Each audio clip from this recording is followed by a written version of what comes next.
Donc aujourd'hui, la Fredon, qui est le syndicat technique avec lequel la commune de Petit-Caux a un marché, est venue présenter le travail qu'ils ont réalisé déjà depuis quelques mois.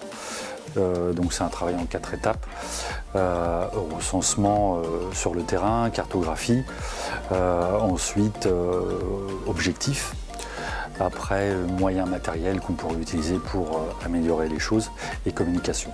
Donc la journée d'aujourd'hui rassemblait tout ça.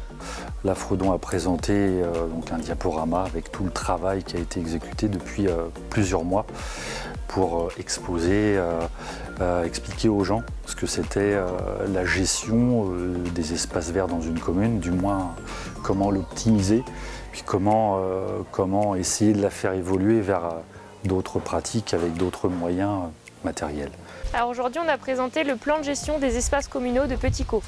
C'est un plan de gestion qui va permettre aux services techniques et aux élus de rationner l'entretien avec les services municipaux avec les effectifs qui existent et en améliorant aussi les techniques de désherbage et d'entretien et aussi en appliquant des méthodes vertueuses et novatrices. Historiquement, dans les collectivités, et d'ailleurs chez les particuliers également, le désherbage se fait avec des produits chimiques. Donc ce sont des molécules de synthèse qui permettent de tuer les herbes, ce qu'on appelait les mauvaises herbes, même si elles ne sont pas mauvaises, c'est plutôt de la végétation spontanée. Et ces molécules, on les retrouve dans l'eau, donc elles posent plusieurs problèmes pour l'environnement, l'eau en particulier, ou les sols, et puis pour la santé également, certaines sont problématiques pour la santé de la population ou des gens qui les manipulent. Donc tout l'objectif, c'est de trouver des solutions d'entretien qui permettent de se passer de ces molécules chimiques problématiques, tout en continuant à faire un entretien des espaces. On a fait un état des lieux justement des pratiques actuelles de la commune de Petit-Caux et on a vu qu'il y avait déjà eu des évolutions de pratiques, notamment le balayage des voiries qui permet aussi de désherber. Il y a eu déjà aussi de fait du paillage dans les massifs qui permet aussi d'éviter de désherber dans les massifs. Et puis après, le reste, ça va être toutes des propositions justement qui vont permettre d'améliorer le désherbage, notamment le désherbage manuel, essayer de le mécaniser pour pouvoir que ce soit moins difficile pour les agents. Alors il y a différents types de propositions. Il y a des propositions pour continuer à entretenir avec des méthodes plus respectueuses de l'environnement. C'est le cas des machines qu'on voit derrière nous, c'est des balayeuses ou des désherbeuses qui interviennent sur la voirie. Et puis nous avons d'autres techniques qui sont plus préventives, où là c'est vraiment des propositions de réaménagement d'espace. Je pense notamment au cimetière où on va tenter de végétaliser une partie des cimetières pour diminuer les surfaces compliquées d'entretien. Parmi les méthodes d'entretien, donc on a parlé du balayage, on a parlé du paillage, mais il y a des méthodes qui sont un peu plus novatrices justement, et pourtant c'est des méthodes qui sont historiques. C'est l'éco-pâturage et la fauche tardive, on n'en a pas parlé. L'éco-pâturage, donc ça consiste à entretenir des sites, notamment les bassins pluviaux, avec des animaux.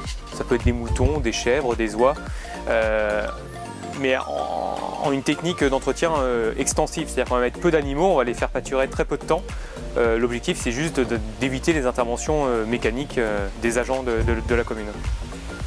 Et quant à la fauche tardive, là on va plutôt la proposer sur des grandes prairies naturelles et l'objectif c'est de favoriser la floraison de toutes les plantes, les espèces présentes et de favoriser au sens large la biodiversité. Dans la semaine, il est prévu des animations dans des bibliothèques de certaines communes déléguées. Donc animations qui seront faites envers les enfants, notamment ici sur la commune déléguée de Biville-sur-Mer. Donc il y a les animaux et une animatrice sera chargée de présenter notamment l'éco-pâturage aux enfants qui assisteront à cette animation. Il y aura aussi un repas bio qui sera servi dans les cantines de la commune de Petit-Caux le vendredi 1er juin. Pour continuer la semaine, Il y aura donc des animations qui sont prévues le samedi 2 juin et le dimanche 3 juin sur la commune déléguée de Berneval-le-Grand. Donc en l'occurrence la visite du jardin du Houglival, une randonnée botanique par rapport à laquelle il faudra s'inscrire parce que le nombre de places sera limité.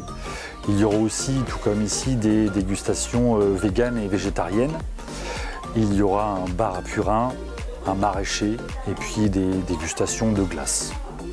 En l'occurrence, après il y a quelques autres animations encore autour de ça.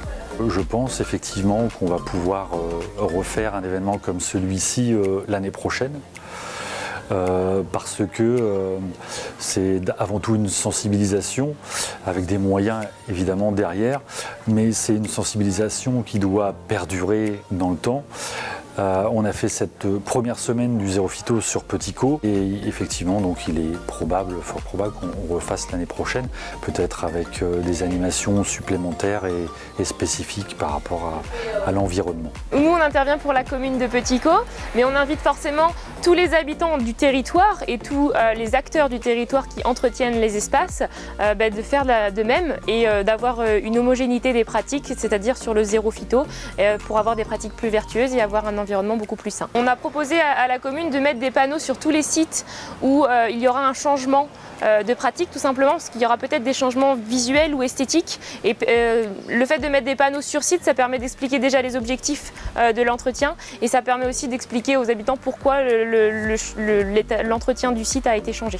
J'espère que cette journée, cette semaine et le travail qui sera fait autour de ça tout au long de l'année heurtera les gens dans le bon sens pour qu'ils prennent conscience que au-delà de la réglementation, au-delà d'un message de dire voilà il faut faire ça parce que c'est bien, qu'ils comprennent de façon naturelle que il faut prendre soin de l'environnement encore une fois et pas prendre ça comme une obligation mais une passion ou une envie de faire partager ça parce qu'en plus eux seront aussi, enfin les particuliers ils seront concernés chez eux donc que tout le monde puisse être animé aussi par cette journée, cette semaine du Zéro Phyto et de l'environnement, de la biodiversité et puis du côté rassemblement surtout.